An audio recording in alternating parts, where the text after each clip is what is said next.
Actually, it's coral blue number 2. Gothic metal is a subgenre of doom metal. This is what distinguishes it from symphonic metal. Symphonic metal is often triumphant and upbeat, commonly infused with power metal.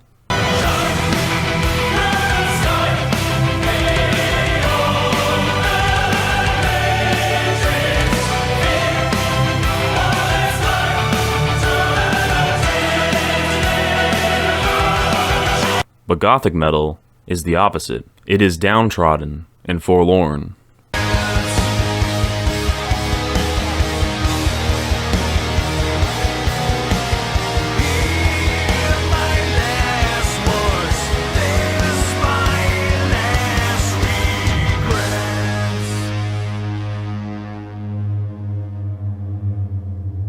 Keeping with the theme of doom metal, Gothic metal is depressive. But it's a different kind of depression, more like the feeling of being abandoned. If doom metal is the doomer Wojak, Gothic metal is the doomer girlfriend. It's depression, not towards the world in general, but towards others, often a feeling of alienation from peers or longing for a missing loved one.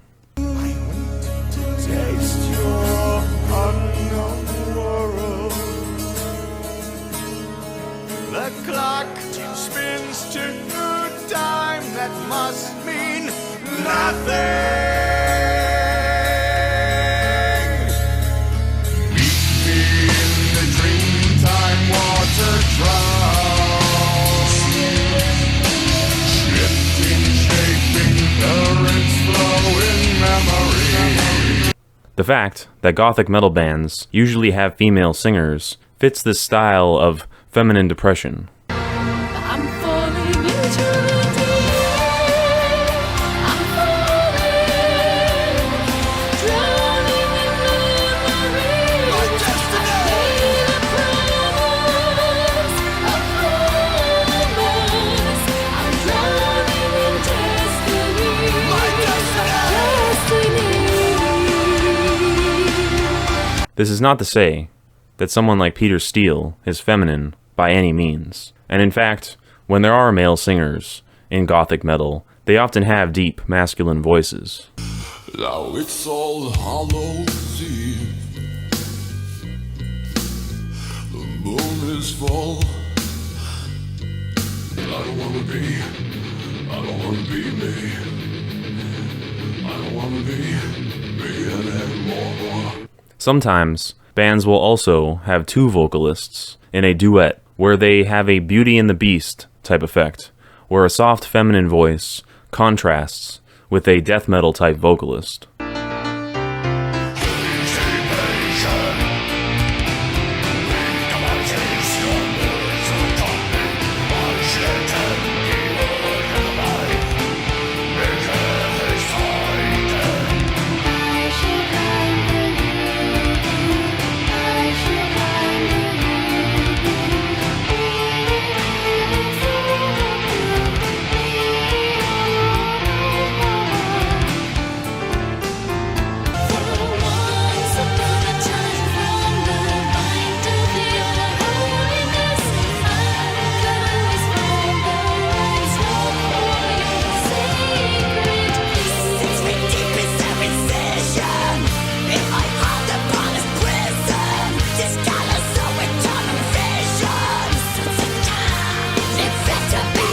So, it's neither an excessively feminine nor excessively masculine genre, but rather embraces the extremes of each, which helps emphasize the distance between people, fitting the theme. Typo Negative and Theater of Tragedy embody this style. Some bands blended Gothic metal with alternative metal, such as Lacuna Coil.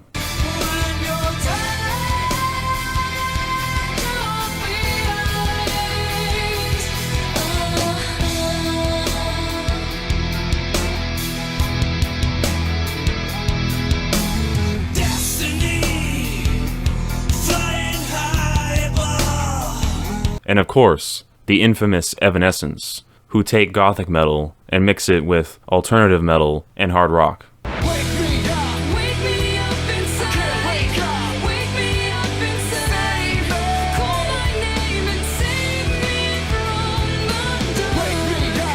Bring Me to Life is perhaps the most well-known Gothic metal song, and is also mocked relentlessly, and has become quite a meme. It certainly should not be considered indicative of the genre. Blending in rap metal is a strange choice, and apparently one that the band didn't even want to make. That Wind Up Records initially refused to release the Fallen album unless Evanescence would agree to add a full-time male co-vocalist. When the band would not agree to this, the label relented, insisting that only a male vocalist would be featured on Bring Me to Life. You were not happy about it, but agreed. Yes, that's all true. Exactly true. We refused to hold auditions and hire a rapper to join the band because that would be so awful. And then when we got there, I guess we called their bluff enough that they were like, okay. Wake me up inside. Wake me up inside. Call my name and save me from the dark. The contrast doesn't work as well here. Instead of a Beauty and the Beast sound, it has a Beauty and the Biscuit vibe, which is a bit corny and has not aged well, which I believe is why the song has become such a prevalent meme in pop culture. But this corn, one hell of a guy. Wake me up inside. Wake me up inside. It is just a bit cringe that she is belting it out, giving it her all, and he is just not matching her energy at all. This is intrinsically funny to us. It's a shame that it wasn't Corey Taylor or a voice like his, because that would likely improve the song. All we ever do is talk. We're not to rob, but we never want. We make it so damn easy we get bored. As it is, this single instance of producer force rapping has condemned the band to being ridiculed as a joke. It doesn't help that the band is already thought of as being for 14-year-old emo girls who think that we live in a society. But let's be real for a moment. We do live in a society. There is some cope behind our laughter here. Perhaps they are not as comically bad as they are made out to be. Bow down and stare in wonder. Oh, how we love you. No flaws when you're pretending. But now I know she never was and never will be. You don't know how you betrayed me, and somehow you've got everybody fooled. She's got a point. She's an icon. She's a legend. And she is the moment. Now, come on now. Moving on, we have occult metal.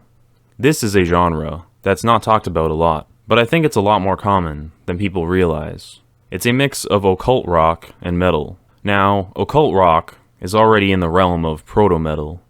A band like Blue Oyster Cult is an example. The genre is sort of like Gothic proto-metal. Seasons don't fear the reaper, nor do the wind, the sun, or the rain. We can be like they are. Come on, baby, don't fear the reaper. Baby, take my hand. Even back in the 80s, some bands could be argued to be occult metal, such as Merciful Fate.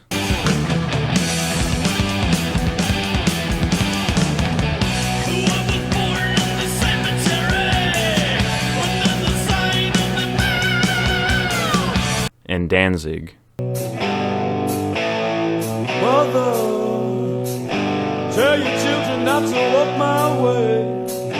Tell your children not to hear my words. What they mean, what they say, mother. Today, bands like Ghost and In Solitude fit the bill.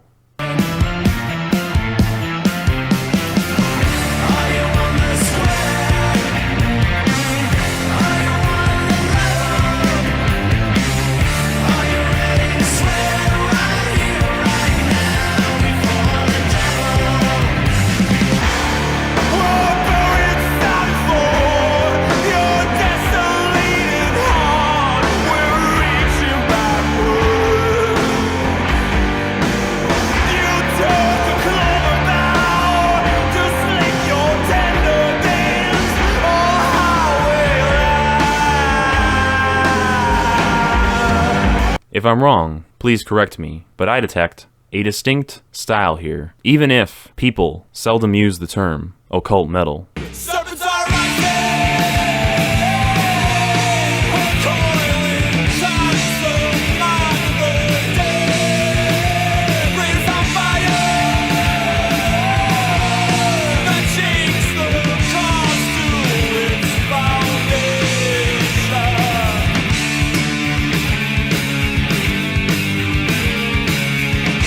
As the name would suggest, the theme is an almost pagan type of depression. If the theme of Gothic metal is abandonment, the theme of occult metal is sacrifice. I am hers now. Her temple, it calls in death down in me. And to her darkness I go.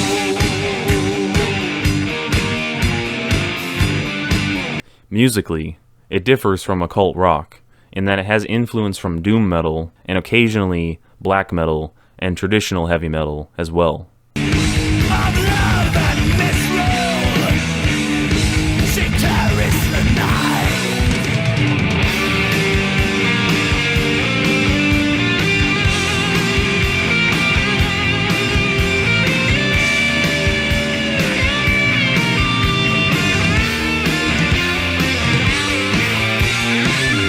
So yeah, let me know if you think it's a legit genre.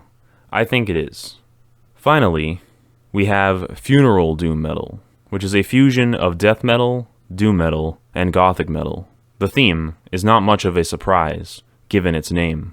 Funeral doom is about mourning.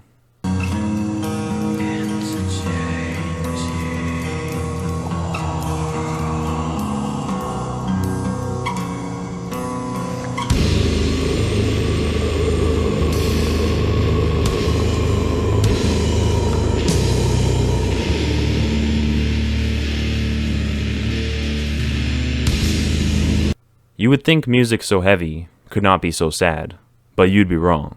The music is as slow as it can get, while still having some semblance of melody, and the vocals consist of bellowing.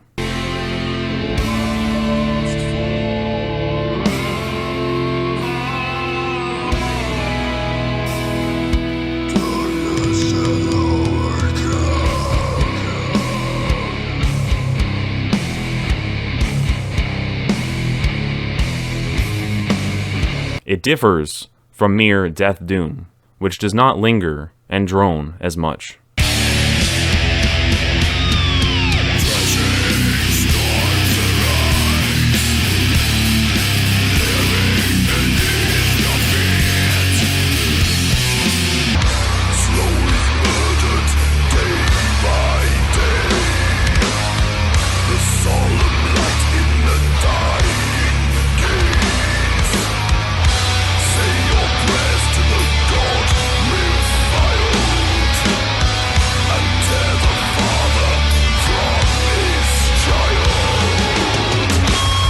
It even differs from Gothic death doom.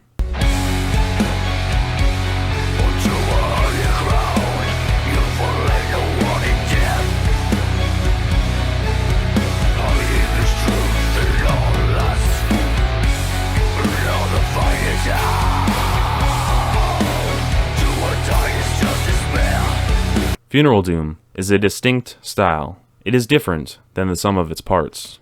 Bands like Mournful Congregation and Ahab are great examples.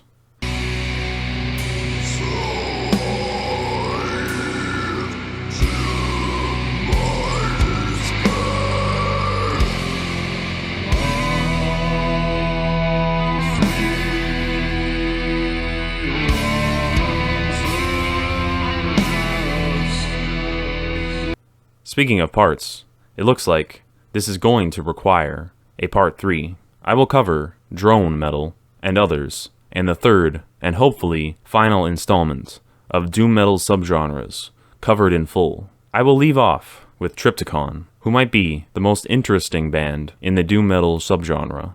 Give it a listen and debate what their style is in the comments, or just enjoy the awesome music like a normal person.